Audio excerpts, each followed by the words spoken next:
Hello everyone, आप देख रहे हैं मेरे यूट्यूब चैनल स्टडी विद जीनत। आज हम करेंगे क्लास 12th का पॉलिटिकल साइंस चैप्टर 2। चैप्टर 1 मैं ऑलरेडी अपलोड कर चुकी हूँ। अगर आपने अभी वॉच नहीं किया तो first of all video lecture को वॉच कर लें। उसका लिंक मैंने डिस्क्रिप्शन बॉक्स में और आई बटन में दे दिया है। और स्टार्ट करते हैं। इस चैप्टर का नाम है दो ध्रुवीयता का अंत। बर्निल की दीवार पूर्वी और पश्चिमी खेमे के बीच विभाजन का प्रतीक। जो बर्निल की दीवार थी वो पूर्वी और पश्चिम खेमे के बीच विभाजन का प्रतीक, मतलब कि सोवियत संघ और अमेरिका के बीच कौन सी दीवार थी? बर्निल की दीवार थी, जो यूरोपीय महाद्वीप में जर्मनी देश की राजधानी बर्लिन थी। ये किसकी राजधानी थी? जर्मनी देश की बर्लिन राजधानी थी। यूरोप में महाद्वीप के जर्मनी देश की राजधानी बर्लिन थी और ये शीत युद्ध का प्रतीक थी। 1961 में बर्लिन की दीवार को 9 नवंबर 1989 को जनता द्वारा तोड़ दिया गया था। क्या 1961 में जब बर्लिन की दीवार थी उसे 9 नवंबर 1989 को जनता द्वारा तोड़ दिया गया था। किसके द्वारा तोड़ दिया गया था? 9 नवंबर 1989 को जनता के द्वारा तोड़ दिया गया था। ये 28 वर्ष तक खड़ी रही। कब तक खड़ी रही थी बर्लिन की दीवार? 28 वर्ष तक खड़ी रही थी तथा ये 150 किलोमीटर लंबी थी। और बर्लिन की दीवार कितनी लंबी थी? 150 किलोमीटर लंबी थी। ये पूर्वी और पश्चिमी खेमे के बीच विभाजन का प्रतीक थी। ये जर्मनी देश की राजधानी थी। बर्लिन की दीवार किसकी राजधानी थी? जर्मनी देश की राजधानी थी। शीत युद्ध के प्रतीक थी। और 1961 में बर्लिन की दीवार किसको? जनता के द्वारा तोड़ दिया गया था। 9 नवंबर 1989 को जनता द्वारा तोड़ दिया गया था। ये 28 वर्ष तक खड़ी रही तथा ये 150 किलोमीटर लंबी थी। नेक्स्ट इज सोवियत संघ का जन्म। अब देखते हैं कि सोवियत संघ का जन्म कैसा हो, मतलब कि यूएसएसआर। 1917 की रूसी बेलोशेविक क्रांति के बाद समाजवादी सोवियत गणराज्य संघ अस्तित्व में आया। क्या 1917 में जब रूसी बेलोशेविक क्रांति थी तो क्या सोवियत संघ जो है वो अस्तित्व में आ गया था। कि सोवियत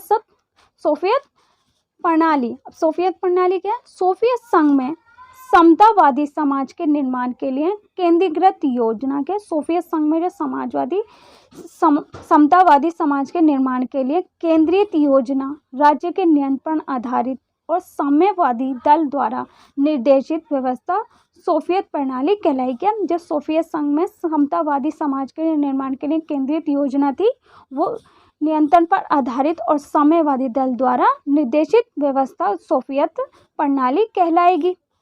अब देखते हैं कुछ विशेषताएं सोवियत प्रणाली की। सोवियत प्रणाली की कुछ विशेषताएं हैं। सोवियत प्रणाली पूंजीवादी व्यवस्था का विरोध तथा समाजवाद के आदर्शों से। सोवियत प्रणाली नियोजित अर्थव्यवस्था थी। जो सोवियत प्रणाली थी वो किसकी? नियोजित अर्थव्यवस्था थी। कम्युनिस्ट पार्टी का दबदबा था और सोवियत प्रणाली में कम्युनिस्ट पार्टी का दबदबा था। न्यूनतम जीवन स्तर की सुविधा बेरोजगारी ना हो, और जो न्यूनतम जीवन स्तर है उससे जो है बेरोजगारी सुविधा ना हो, मतलब कि सुविधा बेरोजगारी ना हो। जो भी सुविधाएं मिल रही हैं तो वो बेरोजगारी में ना आए। उन्नत संचार प्रणाली थी। और क्या थी सोवियत प्रणाली में? उन्नत संचार प्रणाली थी। मिलियकत प्रमुख रूप राज्य का स्वामित्व था। और क्या था? मिलियकत का प्रमुख रूप राज्य का स्वामित्व था। उत्पादन के साधनों पर राज्य का नियंत्रण, और जो भी उत्पादन होते थे तो उस पर संसाधनों पर राज्य का नियंत्रण था। अब देखते हैं दूसरे दुनिया के देश।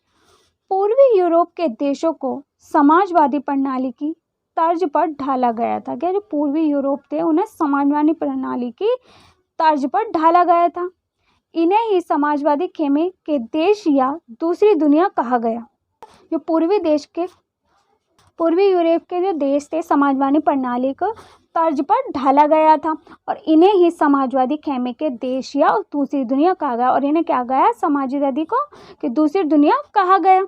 अब है मिखाइल गोर्बाचेव क्या है? 1980 के दशक में मिखाइल गोर्बाचेव ने राजनीतिक सुधारों तथा लोकतांत्रिकरण को अपनाया। क्या 1980 के दशक में जो मिखाइल गोर्बाचेव उन्होंने राजनीतिक सुधारों को और लोकतांत्रिकरण को अपनाया। किसने अपनाया? मिखाइल गोर्बाचेव ने लोकतंत्र को और राजनीतिक सुधारों को अपनाया। उन्होंने पूर्व रचना व खुलापन के नाम से आर्थिक सुधार लागू किया। और क्या किया उन्होंने? कि व खुलापन पुनर्रचना के नाम से आर्थिक सुधारों को लागू किया। किसने लागू किया? मिखाइल गोर्बाचेव ने। कब लागू किया? 1980 में। देखते हैं सोवियत संघ समाप्ति की घोषणा। अब सोवियत संघ की समाप्ति की घोषणा क्या थी? 1991 में बोरिस येल्त्सिन के नेतृत्व में पूर्वी यूरोप के देशों ने तथा रूस, यूक्रेन व बेलारूस ने सोवियत संघ की समाप्ति की घोषणा की। किसने घोषणा की समाप्ति की? 1991 में बोरिस येल्त्सिन के नेतृत्व में पूर्वी यूरोप के देशों ने तथा रूस, यूक्रेन व बेलारूस ने सोवियत संघ की समाप्ति की घोषणा की। रूस ने, यूक्रेन ने और बेलारूस ने सोवियत संघ की समाप्ति की घोषणा की। कब की थी? 1991 में। CIS स्वतंत्र राज्यों का राष्ट्रकुल। क्या CIS क्या है? स्वतंत्र राज्यों का राष्ट्रकुल बना। क्या ये CIS कब बना? 15 नए देशों का उदय था। जो ये बना CIS वो क्या था? 15 नए देशों का उदय हुआ। देखते हैं सोवियत संघ में कम्युनिस्ट शासन की कमियां। सोवियत संघ में कम्युनिस्ट शासन की कमियां क्या क्या थी? सोवियत संघ पर कम्युनिस्ट पार्टी ने 70 सालों तक शासन किया। क्या सोवियत संघ पर जो कम्युनिस्ट पार्टी थी, कम्युनिस्ट पार्टी ने सोवियत संघ पर 70 सालों तक शासन किया। कब तक शासन किया कम्युनिस्ट पार्टी ने सोवियत संघ पर? 70 सालों तक शासन किया। और ये पार्टी अब जनता के जवाबदेह नहीं रह गई थी। और जो ये पार्टी थी वो जनता के जवाबदेह नहीं रह गई थी। अब इसकी निम्नलिखित कमियां भी हैं। फर्स्ट इज कम्युनिस्ट शासन में सोवियत संघ प्रशासनिक और राजनीतिक रूप से गतिरुद्ध हो चुका था। जो कम्युनिस्ट शासन था वो सोवियत संघ प्रशासनिक और राजनीतिक रूप में गतिरुद्ध हो चुका था। सेकेंड इज भारी भ्रष्टाचार व्यापक था। जो भ्रष्टाचार था वो बहुत ज़्यादा हो रहा था और गलतियों को सुधारने में शासन व्यवस्था अक्षम थी। और जो गलतियां हो रही थी उसको सुधारने में जो शासन था वो व्यवस्था अक्षम थी। विशाल देश में केंद्रीयकृत शासन प्रणाली थी। और विशाल देशों में क्या थी? केंद्रीयकृत शासन प्रणाली थी। फोर्थ इज सत्ता का जनाधार खिसकता जा रहा था। जो सत्ता का जनाधार हो रहा था वो खिसकता जा रहा था। कम्युनिस्ट पार्टी में कुछ तानाशाह प्रकृति के नेता भी थे। और जो कम्युनिस्ट पार्टी में कुछ तानाशाह प्रकृति के नेता भी थे जिनको जनता से कोई सरोकार नहीं था। और जिनको जनता से कोई सरोकार नहीं था। फिफ्थ इज पार्टी के अधिकारों को आम नागरिकों से ज़्यादा विशेष अधिकार मिले हुए थे। और जो पार्टी थी उसको क्या अधिकारों को आम नागरिक से ज़्यादा विशेष अधिकार मिले थे। मतलब पार्टी को तो अधिकार ज़्यादा मिले हुए थे ना कि नागरिकों से ज़्यादा विशेष अधिकार मिले हुए थे। पार्टी के अधिकारों को आम नागरिकों से ज़्यादा विशेष अधिकार मिले हुए थे। क्या था कि कम्युनिस्ट शासन में सोवियत संघ प्रशासनिक और राजनीतिक रूप से गतिरुद्ध हो चुका था। भारी भ्रष्टाचार व्यापक था और गलतियों को सुधारने में शासन व्यवस्था अक्षम थी। विशाल देश में केंद्रीयकृत शासन प्रणाली थी। सत्ता का जनाधार खिसकता जा रहा था। जो सत्ता का जनाधार था वो खिसकता जा रहा था। कम्युनिस्ट पार्टी में कुछ तानाशाह प्रकृति के नेता भी थे। जो कम्युनिस्ट पार्टी में कुछ तानाशाह नेता भी थे जिनको जनता से कोई सरोकार नहीं था, ही नहीं था। और पार्टी के अधिकारों को आम नागरिक से ज़्यादा विशेष अधिकार मिले हुए थे। स्वतंत्र राज्यों सोवियत संघ के विघटन के कारण। अब सोवियत संघ के विघटन के क्या कारण है?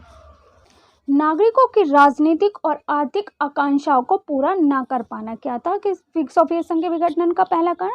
नागरिकों की राजनीतिक और आर्थिक आकांक्षाओं को पूरा ना कर पाना। ना ही नागरिकों की राजनीतिक को और ना ही आर्थिक आकांक्षाओं को पूरा ना कर पाना। नेक्स्ट इज सोवियत प्रणाली पर नौकरशाही का शिकंजा। और सोवियत प्रणाली पर क्या नौकरशाही का शिकंजा हो रहा था। कम्युनिस्ट पार्टी का बुरा शासन था। और जो कम्युनिस्ट पार्टी थी उस पर बुरा शासन था उसका। सोवियत संघ में अपना पैसा और संसाधन पूर्वी यूरोप में अधिक लगाया गया। कि जो सोवियत संघ के विघटन का क्या कारण था? जो सोवियत संघ में अपना पैसा और संसाधन था वो पूर्वी यूरोप में अधिक लगाया गया ताकि वे उनके नियंत्रण में बने रहें। ताकि वे किस लिए लगाया गया अधिक पैसा? ताकि वे उनके नियंत्रण में बने रहे। कि सोवियत संघ में अपना पैसा लगाया गया, संसाधन पूर्वी यूरोप में अधिक लगाया गया ताकि जो उनका नियंत्रण है वो बना रहे। लोगों को गलत जानकारी देना और लोगों को गलत जानकारी दी जा रही थी। सोवियत संघ का विकास कर रहा था। क्या कि सोवियत संघ विकास कर रहा था। जो लोगों को गलत जानकारी दी जा रही थी तो उससे क्या हो रहा था? सोवियत संघ का विकास हो रहा था।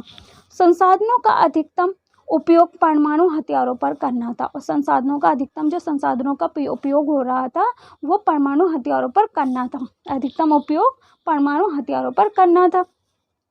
प्रौद्योगिक और बुनियादी ढांचे में पश्चिम के मुकाबले पीछे रहना। जो प्रौद्योगिक और बुनियादी ढांचे थे वो पश्चिमी के मुकाबले पीछे रहने थे। रूस की प्रमुखता थी। सोवियत संघ का विघटन का क्या कारण था? रूस की प्रमुखता। गोर्बाचेव द्वारा किए गए सुधारों का विरोध होना। जो गोर्बाचेव द्वारा किए गए सुधार थे उस पर विरोध होना। अर्थव्यवस्था गतिरुद्ध व उपभोक्ता वस्तुओं की कमी होना। क्या? अर्थव्यवस्था और गतिरुद्ध व उपभोक्ता वस्तुओं की कमी होना। राष्ट्रवादी भावनाओं और संप्रभुता की इच्छा का उभार होना। क्या? राष्ट्रवादी और भावनाओं और संप्रभुता की इच्छा का उभार होना। सोवियत प्रणाली का सत्तावादी होना। पार्टी का जनता के प्रति जवाबदेह ना होना। क्या? सोवियत संघ विघटन का और क्या कारण था कि सोवियत प्रणाली का सत्तावादी होना और पार्टी का जनता के प्रति जवाबदेह ना होना। अब देखते हैं परिणाम क्या है। सोवियत संघ के विघटन के परिणाम क्या है? फर्स्ट इज शीत युद्ध का संघर्ष समाप्त हो गया था। सोवियत संघ के विघटन के जो परिणाम हैं उसमें शीत युद्ध का जो है वो संघर्ष समाप्त हो गया था। दूसरी दुनिया का पतन हो गया था। जब शीत युद्ध समाप्त हो गया था तो उससे क्या दूसरी दुनिया का पतन हो गया था। एक ध्रुवीय विश्व अर्थात अमेरिकी वर्चस्व का उदय हुआ। एक ध्रुवीय विश्व का और अमेरिकी वर्चस्व का उदय हुआ। हथियारों की होड़ की समाप्ति, सोवियत खेमे का अंत और 15 नए देशों का उदय हुआ। क्या? हथियारों की होड़ हो रही थी और सोवियत खेमे का अंत हुआ और 15 नए देशों का उदय हुआ। विश्व बैंक और अंतर्राष्ट्रीय मुद्रा कोष जैसी संस्था ताकतवर देशों की सलाहकार बन गई थी। क्या? जो विश्व बैंक थे और अंतर्राष्ट्रीय मुद्रा थी उससे क्या होता संसद थी वो ताकतवर देशों की सलाहकार बन गई थी। रूस सोवियत संघ का उत्तराधिकारी बना। जो रूस था वो सोवियत संघ का उत्तराधिकारी बना और विश्व राजनीति में शक्ति संबंध परिवर्तित हो गए। जो विश्व राजनीति थी वो शक्ति संबंध में परिवर्तित हो गई थी। समाजवादी विचारधारा पर पर्सन चिन्ह या पूंजीवादी उदारवादी व्यवस्था का वर्चस्व हुआ। समाजवादी विचारधारा पर पर्सन चिन्ह या पूंजीवादी उदारवादी व्यवस्था का वर्चस्व हुआ। शॉक थेरेपी को अपनाया गया। क्या? शॉक थेरेपी को अपनाया गया। उदारवादी लोकतंत्र का महत्व बढ़ गया था। क्या? जो सोवियत संघ के विघटन के क्या परिणाम थे कि शीत युद्ध का संघर्ष तो वो समाप्त हो गया था। दूसरी दुनिया का उससे पतन हो गया। एक ध्रुवीय विश्व अर्थात अमेरिकी वर्चस्व का उदय हुआ। हथियारों की होड़ की समाप्ति और सोवियत खेमे का अंत हुआ और 15 नए देशों का उदय हुआ। जब सोवियत संघ के खेमे का अंत हो गया था उससे क्या हुआ कि 15 नए देशों का और उदय हो गया था। विश्व बैंक और अंतर्राष्ट्रीय मुद्रा कोष जैसी संस्था ताकतवर देशों की सलाहकार बन गई थी। रूस सोवियत संघ का उत्तराधिकारी बन गया। जो रूस था वो सोवियत संघ का उत्तराधिकारी बन गया था। विश्व राजनीति में शक्ति संबंध परिवर्तित हो गए थे। समाजवादी विचारधारा पर पर्सन चिन्ह या पूंजीवादी उदारवादी व्यवस्था का वर्चस्व हो गया था। शॉक थेरेपी को अपनाया गया था। उदारवादी लोकतंत्र का महत्व बढ़ गया था। अब देखते हैं हथियारों की होड़ की कीमत। हथियारों की जब होड़ रही थी तो उसकी क्या कीमत थी? सोवियत संघ ने हथियारों की होड़ में अमेरिका को कड़ी टक्कर दी। जब सोवियत संघ ने क्या किया हथियारों की होड़ में अमेरिका को कड़ी टक्कर दी। किससे दी? हथियारों से सोवियत संघ ने अमेरिका को कड़ी टक्कर दी। परंतु प्रौद्योगिक और बुनियादी ढांचे के मामले में वे पश्चिमी देशों से पिछड़ गए थे। कि जब प्रौद्योगिक और बुनियादी ढांचे के मामले में सोवियत संघ जो था वो पश्चिमी देशों से पिछड़ गया था। उत्पादकता और गुणवत्ता के मामले में वे पश्चिमी के देशों से बहुत पीछे छूट गया था। उत्पादकता और गुणवत्ता जो हो रही थी तो उससे क्या हुआ सोवियत संघ पश्चिमी देशों से बहुत पीछे छूट गया था। कि सोवियत संघ ने हथियारों की होड़ में अमेरिका को कड़ी टक्कर दी परंतु प्रौद्योगिक और बुनियादी ढांचे के मामले में वे पश्चिमी देशों से पिछड़ गया था। और उत्पादकता और गुणवत्ता के मामले में वे पश्चिमी के देशों से बहुत पीछे छूट गया था। देखते हैं shock therapy. Next is shock therapy. Shock therapy का शाब्दिक अर्थ है आघात पहुंचाकर उपचार करना। क्या है शॉक थेरेपी का शाब्दिक अर्थ? आघात पहुंचाकर उपचार करना। आघात पहुंचाकर उपचार करना। साम्यवाद के पतन के बाद सोवियत संघ के गणराज्यों को विश्व बैंक और अंतर्राष्ट्रीय मुद्रा कोष द्वारा निर्देशित साम्यवाद से पूंजीवाद की ओर संक्रमण के मॉडल को अपनाने को कहा गया। क्या, जो साम्यवाद का पतन हुआ उससे सोवियत संघ के गणराज्यों को, विश्व बैंक को, अंतर्राष्ट्रीय मुद्रा कोष को निर्देशित साम्यवाद से पूंजीवाद की ओर संक्रमण के मॉडल को अपनाने को कहा गया। काहे में कहा गया? शॉक थेरेपी में, कि जो अपनाया जाए, पूंजीवाद को अपनाया जाए, साम्यवाद को, विश्व बैंक, अंतर्राष्ट्रीय मुद्रा, सोवियत संघ के गणराज्यों को मॉडल को अपनाने को कहा गया। इसे क्या कहा जाता है? इसे ही शॉक थेरेपी कहते हैं। अब शॉक थेरेपी की कुछ विशेषताएं हैं। मिलिकियत का प्रमुख रूप निजी स्वामित्व है। क्या? मिलिकियत का प्रमुख रूप निजी स्वामित्व है। राज्य की संपदा का निजीकरण और राज्य की संपदा का निजीकरण। नेक्स्ट इज सामूहिक फार्म को निजी फार्म में बदल दिया गया। जो सामूहिक फार्म थे उसे निजी फार्म में बदल दिया गया। नेक्स्ट इज पूंजीवादी पद्धति से खेती की जाने लगी और पूंजीवादी पद्धति से क्या की? खेती की जाने लगी। मुक्त व्यापार व्यवस्था को अपनाना और मुक्त व्यापार को अपनाया गया। मुक्त व्यापार अर्थव्यवस्था को अपनाया गया।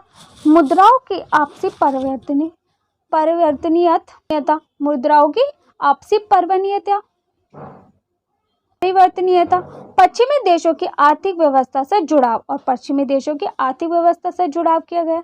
पूंजीवाद के अतिरिक्त किसी भी वैकल्पिक व्यवस्था को स्वीकार नहीं किया गया। क्या? पूंजीवादी के अतिरिक्त किसी भी वैकल्पिक व्यवस्थाओं को स्वीकार नहीं किया गया। मुक्त व्यापार व्यवस्था को अपनाया गया। पूंजीवादी पद्धति से खेती की जाने लगी। सामूहिक फार्मों को निजी फार्म में बदल दिया गया और मिलिकियत का प्रमुख रूप निजी स्वामित्व, राज्य की संपदा का निजीकरण। ये क्या? शॉक थेरेपी की विशेषताएं हैं। नेक्स्ट इज शॉक थेरेपी के परिणाम। अब परिणाम क्या है शॉक थेरेपी के? पूर्णतः असफल रूस का औद्योगिक ढांचा चरमरा गया था। क्या? पूर्णतः असफल हो गया शॉक थेरेपी थी, तो पूर्णतः वह असफल हो गई थी और रूस का औद्योगिक ढांचा चरमरा गया था। रूसी मुद्रा रूबल में गिरावट, रूसी मुद्रा और रूबल में गिरावट हो गई थी। समाज कल्याण की पुरानी व्यवस्था नष्ट हो गई थी। जो समाज कल्याण की पुरानी व्यवस्था थी वो नष्ट हो गई थी। सरकारी रियायतें खत्म हो गई थी। ज़्यादातर लोग गरीब हो गए थे। जो सरकारी रियायतें थी वो भी खत्म हो गई थी और लोग ज़्यादातर गरीब हो गए थे। 90% उद्योगों को निजी हाथों या कंपनियों को कम दामों में बेचा गया। जो 90% उद्योगों को क्या गया? निजी हाथों या कंपनियों को कम दामों में बेचा गया था 90%, जिसे इतिहास की सबसे बड़ी गराज सेल कहा गया। जिसे क्या? इतिहास की सबसे बड़ी गराज सेल कहा गया। 90% उद्योगों को निजी हाथों और कंपनियों को कम दामों में बेचा गया था और इसे इतिहास की सबसे बड़ी गराज सेल कहा जाता है। आर्थिक विषमता बढ़ी और इससे क्या बढ़ी? आर्थिक विषमता बढ़ी। खाद्यान्न संकट हो गया था। जो खाद्यान्न था वो संकट हो गया था, संकट में आ गया था। माफिया वर्ग का उदय हुआ था। क्या? माफिया वर्ग का उदय हुआ। अमीर और गरीब के बीच तीखा विभाजन हो गया था। अमीर और गरीब थे उनके बीच तीखा विभाजन हो गया था। कमजोर संसद व राष्ट्रपति को अधिक शक्तियां, जिससे सत्तावादी राष्ट्रपति शासन था। क्या? जो कमजोर सांसद थे और राष्ट्रपति को अधिक शक्तियां, जिससे कि सत्तावादी राष्ट्रपति शासन था। Next is garage sale. अब देखते हैं गराज सेल। शॉक थेरेपी से उन पूर्वी एशियाई देशों की अर्थव्यवस्था चरमरा गई जिनमें पहले साम्यवादी शासन थी। क्या? जो शॉक थेरेपी से उन पूर्वी एशियाई देशों की अर्थव्यवस्था तो वो चरमरा गई थी। पूर्व किस देश की? पूर्वी एशियाई देशों की अर्थव्यवस्था थी क्या? जिसमें पहले साम्यवादी शासन था। रूस में पूरा का पूरा राज्य नियंत्रित औद्योगिक ढांचा चरमरा उठा। जो रूस में पूरा राज्य था वो नियंत्रित उद्योगों का ढांचा चरमरा उठा। लगभग 90% उद्योगों को निजी हाथों या कंपनियों को बेचा गया था। क्या? 90% उद्योगों को निजी हाथों में और कंपनियों के द्वारा बेचा गया था, कंपनियों को बेच दिया गया था। आर्थिक ढांचे का ये पुनर्निर्माण चूंकि सरकार द्वारा निर्देशित, जो ये आर्थिक ढांचे का पुनर्निर्माण था वो सरकार द्वारा निर्देशित औद्योगिक नीति के बजाय बाजार की ताकतें कर रही थी। क्या? जो औद्योगिक नीति के बजाय बाजार की जो ताकतें थी कर रही थी। इसीलिए ये कदम सभी उद्योगों को मटिया मेट करने वाला साबित हुआ। क्या? इसीलिए जो ये कदम थे सभी उद्योगों को मटियामेट करने वाला साबित हुआ। इसे इतिहास की सबसे बड़ी गराज सेल के नाम से जाना जाता है। जो आर्थिक ढांचे का यह पुनर्निर्माण चूंकि सरकार द्वारा निर्देशित थे, जो आर्थिक ढांचे के जो पुनर्निर्माण थे सरकार द्वारा तो निर्देशित थे, जबकि जो बाजार की ताकतें थी वो कर रही थी, और क्या औद्योगिक नीति के बजाय बाजार की ताकतें कर रही थी। इसीलिए ये कदम सभी उद्योगों को मटियामेट करने वाला साबित हुआ। इसे इतिहास की सबसे बड़ी गराज सेल के नाम से जाना जाता है। गराज सेल जैसी हालात उत्पन्न होने का कारण, अब जो ये गराज है सेल जैसी हालत उत्पन्न होने का क्या कारण रहा है? महत्वपूर्ण उद्योगों की कीमत कम से कम करके आंकी गई और उन्हें औने पौने दामों से बेच दिया गया। क्या? महत्वपूर्ण उद्योगों की कीमतें कम से कम करके आंकी की गई और उन्हें औने पौने दामों में बेच दिया गया, मतलब कि कम से कम दामों में बेचा गया उद्योगों को। हालांकि इस महाबिक्री में भाग लेने के लिए सभी नागरिकों को अधिकार था। हालांकि इस माह में जो बिक्री हो रही थी उसमें सभी नागरिकों को भाग लेने का अधिकार था। पत्र दिए गए थे, लेकिन अधिकांश नागरिकों ने अपने अधिकार पत्र कालाबाजारियों के हाथों बेच दिए, क्योंकि उन्हें धन जरूरत थी। लेकिन जो नागरिक थे उन्होंने क्या करा कि अपने अधिकार जो थे अपने अधिकार उन्होंने क्या करा, काले बाजारियों के हाथों बेच दिया, क्योंकि उन्हें क्या जरूरत थी, मतलब पैसे की बहुत ज़्यादा ज़रूरत थी, तो उन्हें अपने अधिकारों को काला बाजारी के द्वारा बेच दिया गया, के हाथों बेच दिया गया। रूसी मुद्रा रूबल के मूल्य में नाटकीय ढंग से गिरावट आई, और जो रूसी मुद्रा रूबल के मूल्य में नाटकीय ढंग से गिरावट आई। मुद्रास्फीति इतनी ज़्यादा बढ़ी कि लोगों की जमा पूंजी जाती रही थी, और जब ये मुद्रा मतलब कि जो कीमतें थी वो जो बढ़ गई थी, जो उनकी पूंजी भी थी वो भी जमा पूंजी भी खत्म होती जा रही थी। देखते हैं संघर्ष व तनाव के क्षेत्र। अब संघर्ष और तनाव के क्या क्षेत्र हैं, कौन से क्षेत्र हैं? पूर्वी सोवियत संघ के अधिकांश गणराज्य संघर्ष की आशंका वाले क्षेत्र हैं। क्या? पूर्वी सोवियत संघ के अधिकांश जो गणराज्य हैं वो संघर्ष की आशंका वाले क्षेत्र हैं। इन देशों में बाहरी ताकतों की दखल अंदाजी भी बढ़ी है, और जो इन देशों की बाहरी ताकतें हैं वो भी दखल अंदाजी भी बढ़ी है। रूस के दो गणराज्यों चेचन्या और दागिस्तान में हिंसक अलगाववादी आंदोलन चले। क्या? रूस के जो दो गणराज्य थे चेचन्या और दागिस्तान में हिंसक अलगाववादी आंदोलन चल रहे थे। इन दोनों देशों में क्या चल रहे थे कि अलगाववादी आंदोलन चले। चेकोस्लोवाकिया दो भागों चेक अथवा स्लोवाकिया में बढ़ गया था। चेकोस्लोवाकिया ने क्या किया कि दो भागों में बढ़ गया। कौन से भागों में?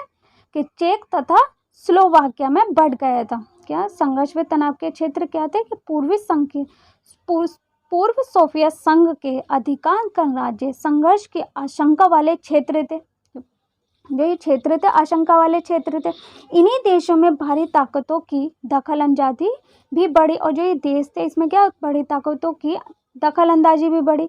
रूस के दो गणराज्य थे चेचन्या और दागिस्तान, उसमें अलगाववादी आंदोलन चल रहे थे। और चेकोस्लोवाकिया दो भागों में बढ़ गया था, चेक तथा स्लोवाकिया में बढ़ गया था। बाल्कन क्षेत्र। अब बाल्कन क्षेत्र क्या है? बाल्कन गणराज्य युगोस्लाविया गृह युद्ध के कारण कई प्रांतों में बढ़ गया था। ये जो बाल्कन क्षेत्र था वो गणराज्य युगोस्लाविया गृह युद्ध के कारण कई प्रांतों में बढ़ गया था। किसके कारण बढ़ गया था? युगोस्लाविया गृह युद्ध के कारण कई प्रांतों में बढ़ गया था, जिसमें शामिल बोस्निया हर्जेगोविना, स्लोवेनिया तथा क्रोएशिया ने अपने को स्वतंत्र घोषित कर दिया। क्या? जिसमें ये देश शामिल थे उन्होंने क्या किया कि बोस्निया हर्जेगोविना तथा क्रोएशिया ने अपनों को स्वतंत्र घोषित कर दिया। अब देखते हैं बाल्टिक क्षेत्र। बाल्टिक क्षेत्र क्या है? बाल्टिक क्षेत्र के लिथुआनिया ने मार्च 1990 में अपने आप को स्वतंत्र घोषित किया। किसने घोषित किया? बाल्टिक का जो क्षेत्र था लिथुआनिया ने मार्च 1990 में अपने आप को स्वतंत्र घोषित कर दिया था। एस्टोनिया, लताविया और लिथुआनिया 1991 में संयुक्त राष्ट्र के सदस्य बने। क्या? एस्टोनिया, लताविया और लिथुआनिया 1991 में संयुक्त राष्ट्र संघ के सदस्य बने। और 2004 में नाटो में शामिल हुए। और ये कब शामिल हुए थे नाटो में? 2004 में नाटो में शामिल हुए थे। क्या बाल्टिक क्षेत्र के जो लिथुआनिया ने मार्च 1990 में अपने आप को स्वतंत्र घोषित किया और एस्टोनिया, लताविया और लिथुआनिया ने 1991 में अपने आप को संयुक्त राष्ट्र संघ के सदस्य बन गए थे। क्या बन गए थे? संयुक्त राष्ट्र संघ के सदस्य बने। और 2004 में इन्होंने नाटो में शामिल हुए। कब शामिल हुए थे? 2004 में नाटो में शामिल हो गए थे। देखते हैं मध्य एशिया के तजाकिस्तान में 10 वर्षों तक यानी 2001 तक गृह युद्ध चला। कहाँ चला था? मध्य एशिया के जो तजाकिस्तान में 10 वर्षों तक यानी 2001 तक गृह युद्ध चला। Azerbaijan, Armenia, Ukraine, Kyrgyzstan, Georgia में भी गृह युद्ध की स्थिति थी। किन किन देशों में थी और गृह युद्ध की स्थिति? Azerbaijan, Armenia, Ukraine, Kyrgyzstan, Georgia में भी गृह युद्ध की स्थिति है। मध्य एशिया गणराज्यों में पेट्रोल के विशाल भंडार हैं और मध्य एशिया में पेट्रोल के विशाल भंडार हैं। इसी कारण से ये क्षेत्र भारी ताकतों और तेल कंपनियों की प्रतिस्पर्धा का अखाड़ा भी बन गया है। क्या मध्य एशिया के तजाकिस्तान में 10 वर्षों तक यानी 2001 तक गृह युद्ध चला और अजरबैजान, आर्मेनिया, यूक्रेन, जॉर्जिया में भी गृह युद्ध की स्थिति है। तो मतलब कि इसमें भी लग रहा था कि इनमें भी गृह युद्ध की स्थिति बनी हुई थी। और मध्य एशिया गणराज्यों में पेट्रोल के विशाल भंडार हैं और मध्य एशिया में पेट्रोल के भंडार हैं। इसी कारण से ये क्षेत्र भारी ताकतों और तेल कंपनियों की प्रतिस्पर्धा का अखाड़ा भी बन गया है। अब देखते हैं पूर्वी साम्यवादी देश और भारत। पूर्वी साम्यवादी देशों के साथ भारत के संबंध अच्छे हैं। जो पूर्वी साम्यवादी देश थे उनके भारत के साथ संबंध अच्छे हैं और रूस के साथ विशेष रूप से प्रणगाढ़ है। और रूस के साथ कैसे? रूस के साथ विशेष रूप से प्रणगाढ़ है। दोनों का सपना बहुद्रव्यीय विश्व का है। दोनों का सपना क्या था? कि बहुद्रव्यीय विश्व का है। पूर्व साम्यवादी देशों के साथ भारत के संबंध अच्छे हैं और रूस के साथ विशेष रूप से प्रणगाढ़ है और दोनों का सपना बहुद्रव्यीय विश्व का है। दोनों देश सह अस्तित्व, सामूहिक सुरक्षा, क्षेत्रीय संप्रभुता, स्वतंत्र विदेश नीति, अंतर्राष्ट्रीय झगड़ों का वार्ता द्वारा हल, संयुक्त राष्ट्र संघ के सुदृढ़ीकरण तथा लोकतंत्र में विश्वास रखते हैं। क्या जो दोनों देश हैं सह अस्तित्व, सामूहिक सुरक्षा, क्षेत्रीय संप्रभुता, स्वतंत्र विदेश नीति और अंतर्राष्ट्रीय झगड़ों का वार्ता द्वारा हल, संयुक्त राष्ट्र संघ के सुदृढ़ीकरण तथा लोकतंत्र में विश्वास रखते थे। 2001 में भारत और रूस द्वारा 80 द्विपक्षीय समझौतों पर हस्ताक्षर भारत रूसी हथियारों द्वारा का खरीदार है। 2001 में भारत और रूस द्वारा 80 द्विपक्षीय समझौते और हस्ताक्षर भारत रूसी हथियारों की खरीदार।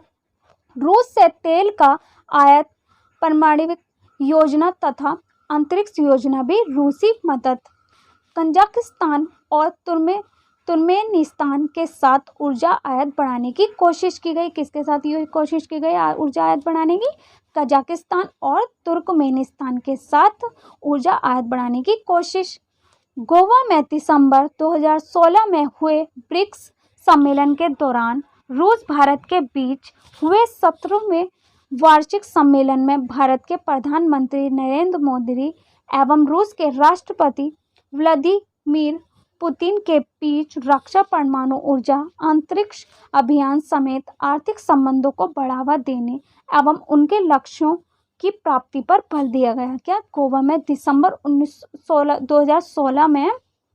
2016 में हुए ब्रिक्स सम्मेलन के दौरान रूस भारत के बीच 17वें वार्षिक सम्मेलन में भारत के प्रधानमंत्री नरेंद्र मोदी एवं रूस के राष्ट्रपति व्लादिमीर पुतिन के बीच रक्षा, परमाणु ऊर्जा और अंतरिक्ष अभियान समेत आर्थिक संबंधों को बढ़ावा देने एवं उनके लक्ष्यों की प्राप्ति पर भी बल दिया गया।